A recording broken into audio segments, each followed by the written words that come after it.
I never really had any intention of getting the first Kingdom Hearts. I was definitely the target demographic for it, being a precocious 7-year-old with an avid consumption of both Disney and anime, but whenever I saw the game advertised on TV, it always looked uninteresting. Like, what? It's just the plots of a bunch of Disney films that you play through as some self-insert Harry Potter type? Yeah, no. If I wanted to watch a Disney film, then I'd watch a Disney film. If I wanted to play as a spiky-haired youth exploring magical landscapes, then I'd play Jak and Daxter. What I'm basically saying is, even at 7 I knew that movie tie-in games were crap. And that's how it was advertised, as a Disney tie-in game. The ads that constantly played on the Disney Channel always had the same tagline. You'll never know who you'll run into next. Implying that the fun of the game was in encountering these Disney characters, rather than playing as them, or interacting with them, or something. Who wants to play through a story where your character is always on the sidelines of the main plot? I especially remember this one long ad that used to run from time to time about a kid breaking into the Disney Vault to learn about the game.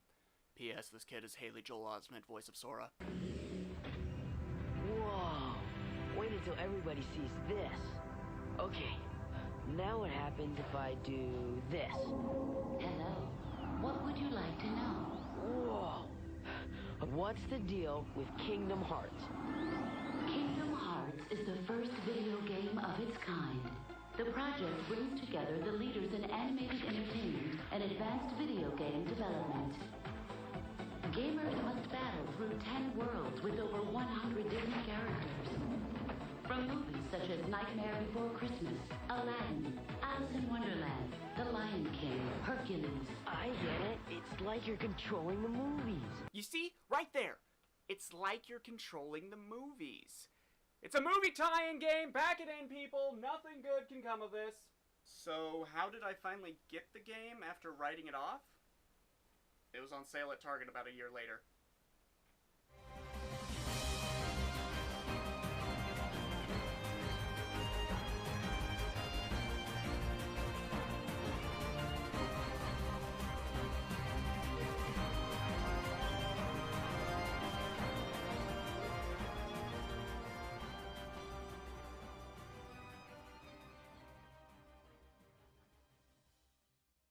So after all that build-up and expectation about this being a lame Disney game, what's the first thing you see in Kingdom Hearts?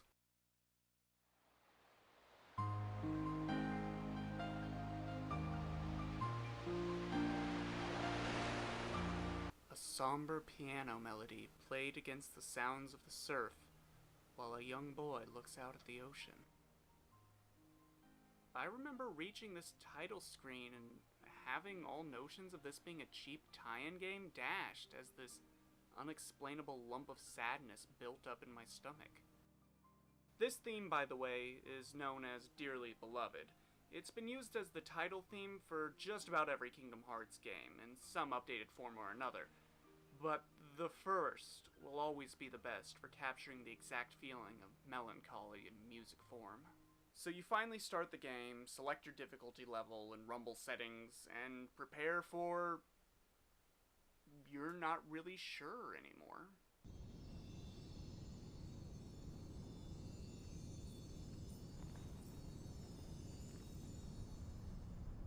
I've been having these weird thoughts lately.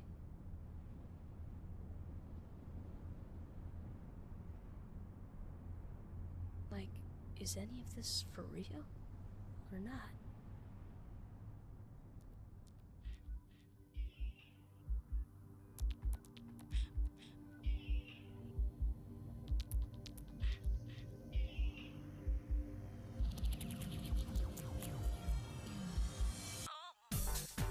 Again, this is a Disney game, right? This is a video game, right? Because at the time, most games I played had intros like this. Or this. I really have no clue what's going on here. I mean, she's cute, I guess, but... I mean... What?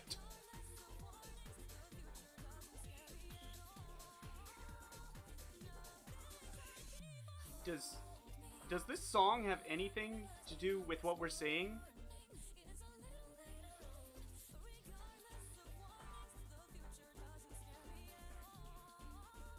And he falls through the sea, to fall through the sky, to fall through the sea. Is this gonna be on the test later?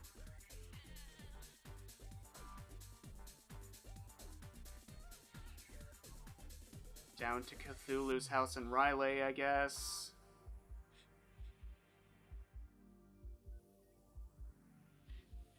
And birds.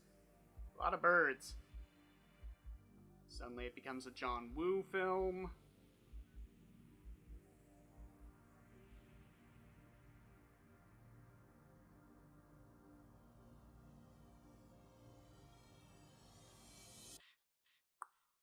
Huh. When that ends, we find ourselves in what will later be known as the Dive to the Heart. This serves as our basic tutorial level. It's also where you must decide between 3 weapons: the Dream Sword, the Dream Shield, and the Dream Rod. The one you pick will influence how your stats grow throughout the game, as well as what order you unlock abilities in. After picking your primary, you must pick one to give up. An ethereal voice guides you onward, introducing you to shadow creatures that you must combat. Yeah, I don't think that's how you use a shield. Captain America notwithstanding. After heading through a door, you find yourself being questioned by 3 people. These questions, while cryptic, actually influence how you gain experience throughout the game. At last, you enter the light, and rather than taking you to the Tower of the Wing Cap, or at least Noki Bay, it instead transforms your shadow into a towering creature known as Darkseid. After defeating the monster, our hero begins to sink into darkness, as the voice tells him not to panic, for he will be the one to open the door.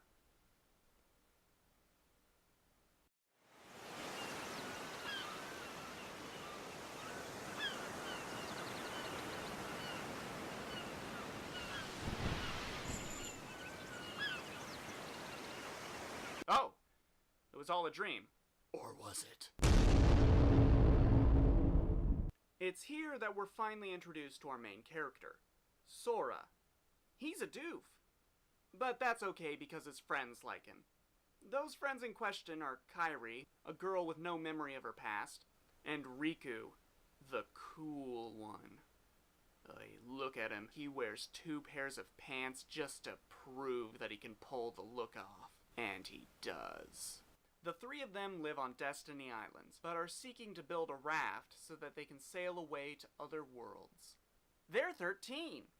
Also on the islands are Walk-In Titus from FF10, as well as Selphie from FF7, but aged down, so this makes some level of sense. Yes, they were the 3 that asked the questions earlier. This island isn't where these kids live, by the way. It's just their usual hangout spot. What do they do there? Beat the crap out of each other, of course. Man, who needs adult supervision? Oh, what's that? You have a jump rope as your weapon? That's cute. Beach rules, bitch! Oh, I can't believe I lost!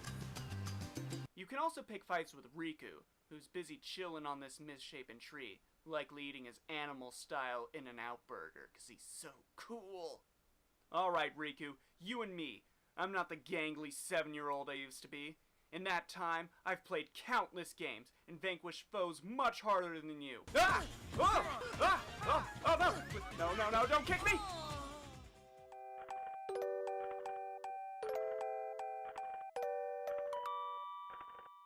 So Kairi has assigned Sora to gather supplies for the raft. After collecting all the things on Kairi's list, Sora returns home to nurse the many, many cuts and bruises he likely has from a long day of bludgeoning his peers. It then cuts to, Gah!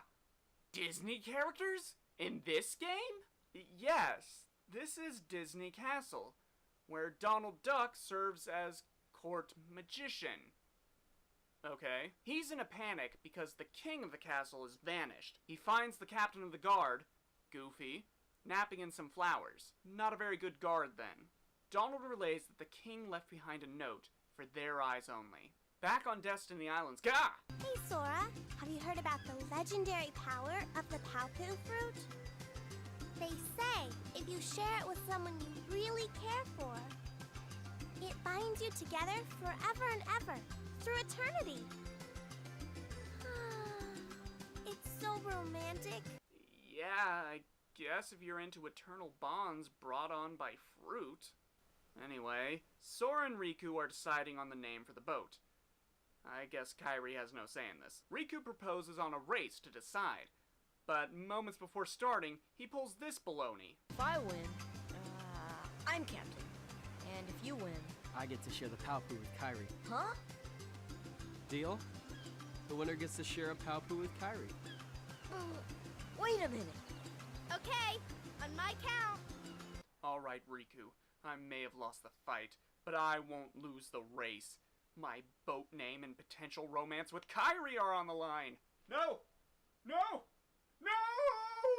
I'm gonna die alone on a boat I didn't name! Okay, Riku. You won. I'll be the bigger man about this. That Palpu thing was just a joke. What an asshole! After that roller coaster of emotions, Kairi assigns Sora to look for food for their trip.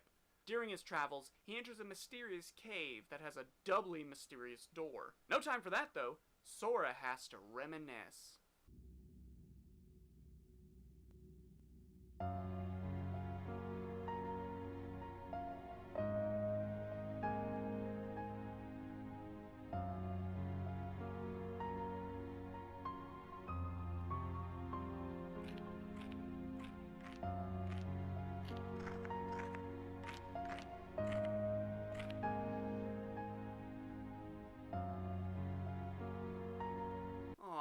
Isn't that cute? He's fantasizing about sharing a love drug with Kairi and binding her to him forever. All jokes aside, this is a really touching moment. And Gah! Can I help you, I've come sir? to see the door to this world. Look, I don't have any money. This world has been connected, tied to the darkness, soon to be completely eclipsed. The hooded figure tells Sora some cryptic warnings about his world and how it will be destroyed. And Sora does absolutely nothing with this information. Well, at least the raft is stocked with enough food to last them a day. This introductory segment serves a few purposes from the gameplay perspective. The quests Kairi gives you to find supplies are a way of telling the player that they'll need to scan the environment for certain objectives. The races with Riku hone your platforming skills, and the fights teach you the basics of recognizing enemy attack patterns. The reason Riku's fights are so tough are just to illustrate how much better he is than you. He's got all these fancy moves, his attacks deal a ton of damage, and all you can do is swing away hoping to win. Man, Riku is so cool and strong. I hope I never have to fight him for real. At sunset, our trio looks out over the sea. It talks about how tomorrow they're going to finally sail away. But how far could a raft take us? Who knows? If we have to, we'll think of something else. In the middle of the sea? Meanwhile at Disney Castle, the King's note reveals that the stars in the sky are blinking out, and he's left to investigate. He charges Donald and Goofy with heading to other worlds to find a mysterious key. They board their gummy ship, plus Pluto, and head off.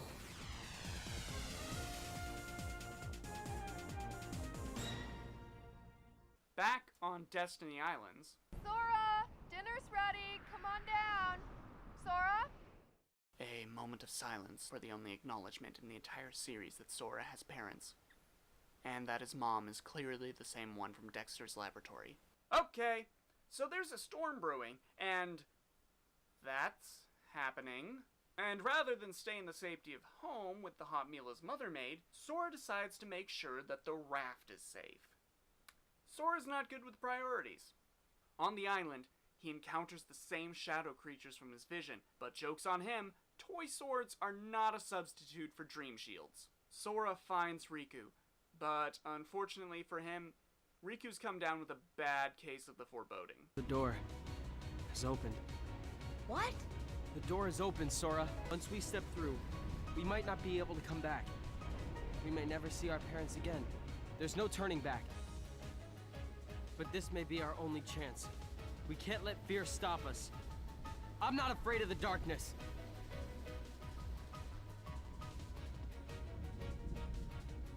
Riku.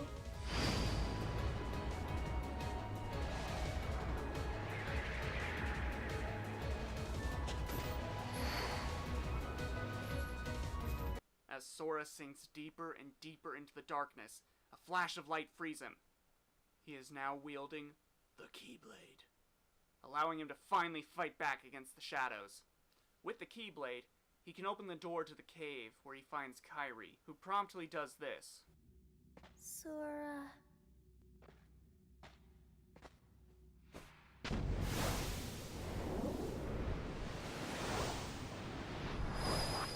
Sora's just having a rough week all around. It gets worse, as Sora wakes up to find the islands are a little floatier than he remembers.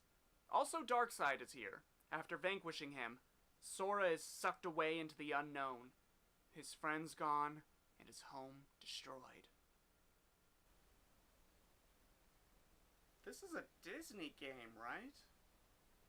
On another world, Donald and Goofy arrive just in time to see one of the stars vanish from the night sky. Pluto runs off down an alley, where he finds an unconscious Sora. Before Sora can fully come to grips with where he is, Pluto runs off. After taking in the general area, Sora meets Sid from Final Fantasy VII. He runs the accessory shop. He tells Sora that he's in Traverse Town. Sora decides to fully explore this new world to see if Riku and Kairi came with him. In the next district, he finds...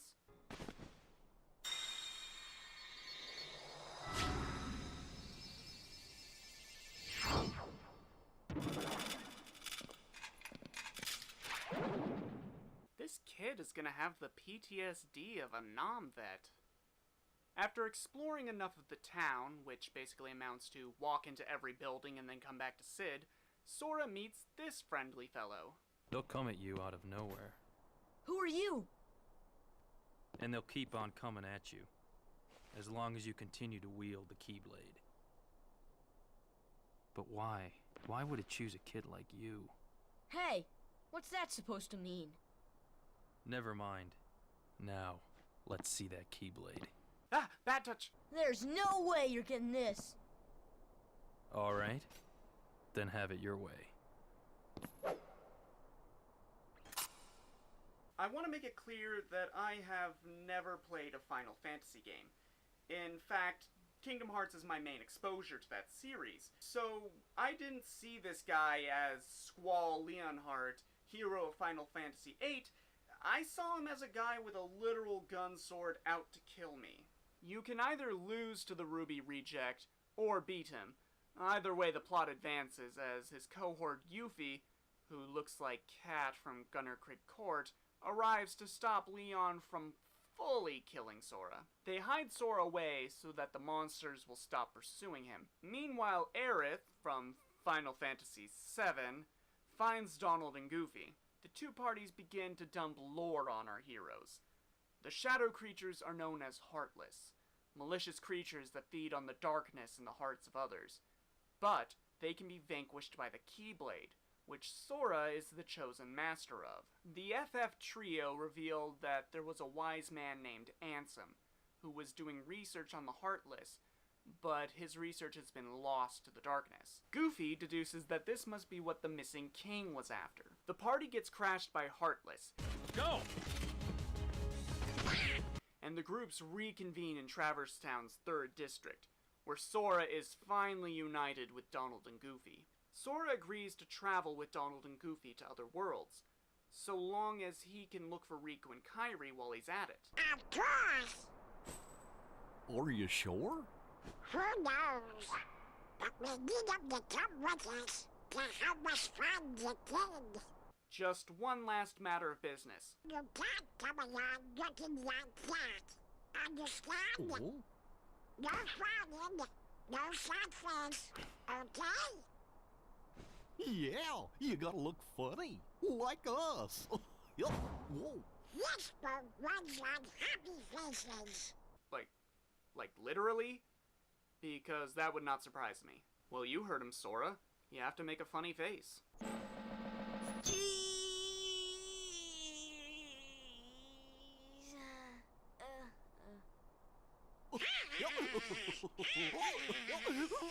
one funny face. So the party is united, and we have our heading. Journey to other worlds to find Riku, Kairi, the King, and Ansem's research. All for one, one for all. What humble beginnings. So by this point in the game, all notions of this being a cheap Disney tie-in product are gone, as we've spent 2 hours investing ourselves in Sora's story, as well as the tone and feel of the game. It's a smart choice from a game design perspective, because most players will be expecting something along the lines of a Disney film. We're no longer looking forward to traveling to these various worlds in the hopes of watching some Disney films play out in front of us.